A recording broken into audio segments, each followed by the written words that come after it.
sebelum kita memulai sosialisasi kita hari ini, saya persilakan adik-adik semua mempersiapkan diri terlebih dahulu untuk memulai kegiatan kita pada pagi hari ini. Sebelumnya saya akan menyapa adik-adik semua. Selamat pagi semuanya. Selamat pagi. Nah, perkenalkan, saya Leni Asmida Baumenewi dari jurusan Kehutanan Fakultas Pertanian Universitas Riau. Dalam kesempatan kali ini, saya akan menjelaskan apa saja poin-poin penting dalam mencegah kebakaran hutan dan lahan. Sebelumnya, saya yakin bahwa adik-adik semua paham apa itu kebakaran. Benar? Untuk lebih jelasnya, saya akan jelaskan bahwa kebakaran hutan dan lahan merupakan suatu bencana alam yang sangat merugikan berbagai pihak, baik itu petani, baik itu masyarakat, maupun pabrik-pabrik yang mengelola kayu sebagai bahan utamanya. Lalu apa sih penyebab dari kebakaran hutan dan lahan ini? Penyebab kebakaran hutan dan lahan yang pertama dapat dilihat di sini bahwa ada seorang petani yang membuka lahan atau menyiapkan lahan. Nah, salah satu penyebab kebakaran hutan dan lahan merupakan pembukaan lahan. Pembukaan lahan dengan cara dibakar. Mengapa para petani kebanyakan membuka lahan dengan cara dibakar? Karena menurut petani, bahwa membuka lahan atau menyiapkan lahan dengan cara dibakar dapat menekan biaya pengeluaran sehingga tidak terlalu banyak pengeluaran untuk dikeluarkan saat membuka lahan. Lalu dengan cara membuka lahan itu relatif cepat dibandingkan harus berurusan dengan syarat-syarat yang berlaku. Yang kedua yaitu lambatnya pembangunan infrastruktur pengelolaan tata air di lahan gambut akibat rusaknya kanal. Sebelumnya akan saya jelaskan apa itu lahan gambut. Nah, gambut merupakan lahan basah yang terdiri dari timbunan-timbunan bahan organik seperti pepohonan, tanaman, dan jasad organik hewan yang sudah membusuk. Nah, untuk mengurangi genangan air yang ada di lahan gambut supaya bisa ditanami oleh berbagai macam tanaman, maka dibangun kanal supaya air muka di lahan gambut itu tidak terlalu banyak. Nah, namun gambut memiliki ciri khas yang unik karena apabila gambut itu mengalami kekeringan atau yang disebut drainase, maka gambut akan rentan terbakar. Lalu penyebab yang ketiga yaitu kecerobohan manusia dalam menggunakan api.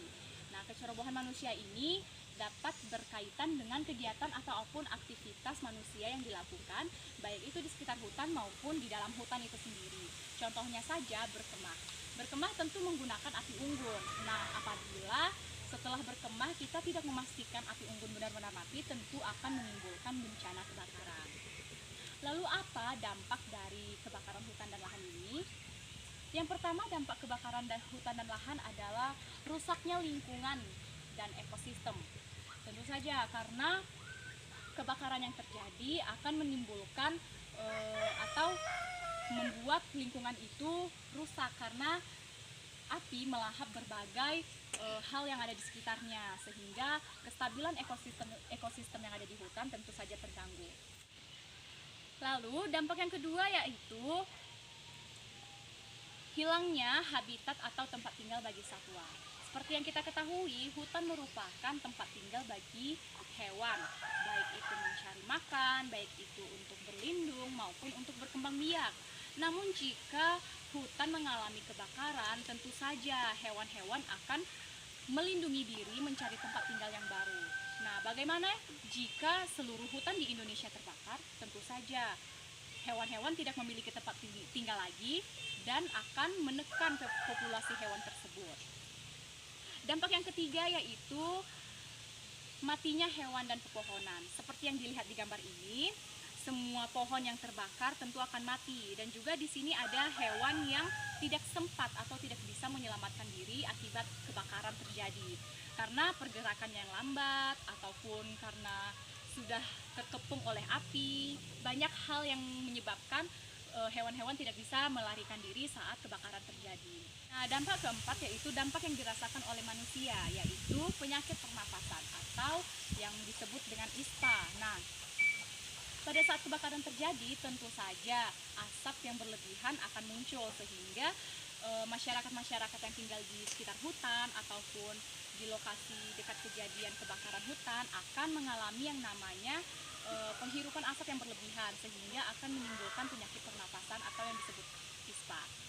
Nah, di saat Indonesia mengalami kebakaran hutan dan lahan pada tahun 2015 dengan frekuensi yang tinggi dan jangka waktu yang lama, dikabarkan bahwa beberapa orang meninggal karena penyakit tersebut. Lalu bagaimana sih cara mencegah kebakaran hutan dan lahan ini? Sebelum saya lanjut ke slide berikutnya, apakah adik-adik di sini ada yang bisa menjawab pertanyaan kakak? Bagaimana cara mencegah kebakaran hutan dan lahan? Izin menjawab, Kak. Ya, silakan. Perkenalkan, nama saya Ana. Cara Cara mencegahnya mencegah kebakaran adalah tidak bermain api sembarangan. Baik, terima kasih atas jawabannya. Jawabannya benar ya.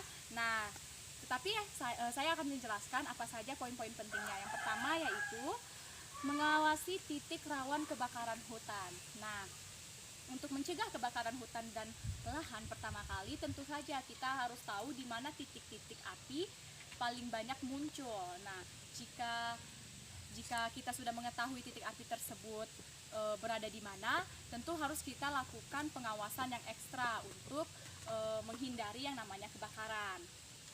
Di Indonesia sendiri, titik api yang paling banyak yaitu berada di Sulawesi dan Kalimantan. Tentu jika pemerintah sudah mengetahui di mana titik api tersebut, tentu banyak dikerahkan patroli pengamanan untuk mencegah kebakaran hutan dan lahan itu terjadi.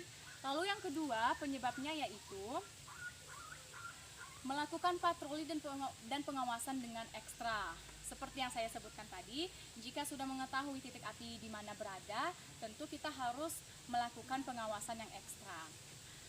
Cara mencegah yang ketiga yaitu mendeteksi kebakaran secara dini.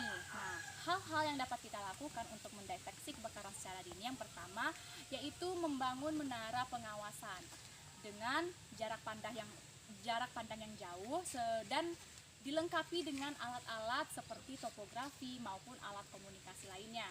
Yang kedua yaitu membangun pos atau pos-pos jaga di areal kawasan hutan. Lalu yang ketiga yang bisa kita lakukan yaitu dengan memanfaatkan informasi penerbangan seperti data satelit maupun data cuaca supaya kita tahu kondisi di kawasan hutan tersebut.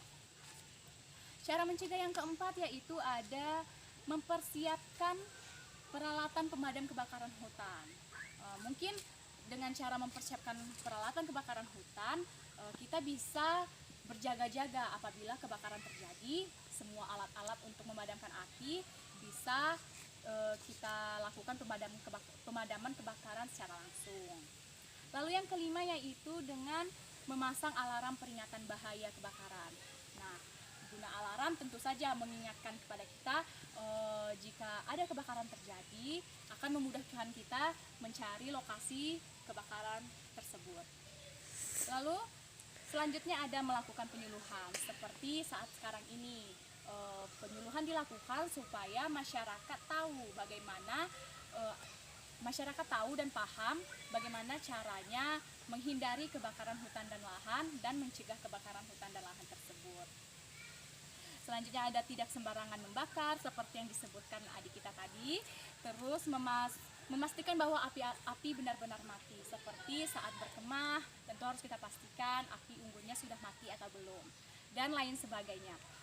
Nah, dalam mencegah kebakaran hutan dan lahan ini tentu saja tidak sedikit biaya ataupun usaha yang kita keluarkan. Namun positifnya tentu saja kita bisa terhindar atau tercegah dari kebakaran hutan dan lahan ini.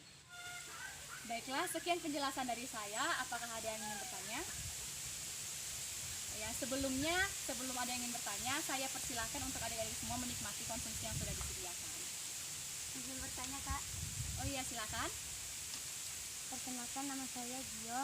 Saya mau bertanya, apa saja alat-alat yang digunakan untuk memadamkan api? Terima kasih atas pertanyaannya, Gio. Nah, baiklah, saya akan menjawab pertanyaan dari Gio. Sebelumnya di sini saya sudah menyiapkan apa saja alat-alat pemadam kebakaran. Nah, di sini bisa dilihat ada topi pemadam kebakaran, tabung pemadam api, selangnya, dan berbagai macam. Di sini bisa dilihat semuanya apa saja alat-alat yang dibutuhkan untuk memadamkan api. Apakah Gio sudah paham? Baik. Baik. Apakah ada yang ingin ditanyakan lagi? Sekian sosialisasi kita pada hari ini. Semoga adik-adik semua dapat memanfaatkannya, dapat menerapkannya di mana saja maupun di rumah masing-masing. Terima kasih atas perhatiannya. Selamat pagi.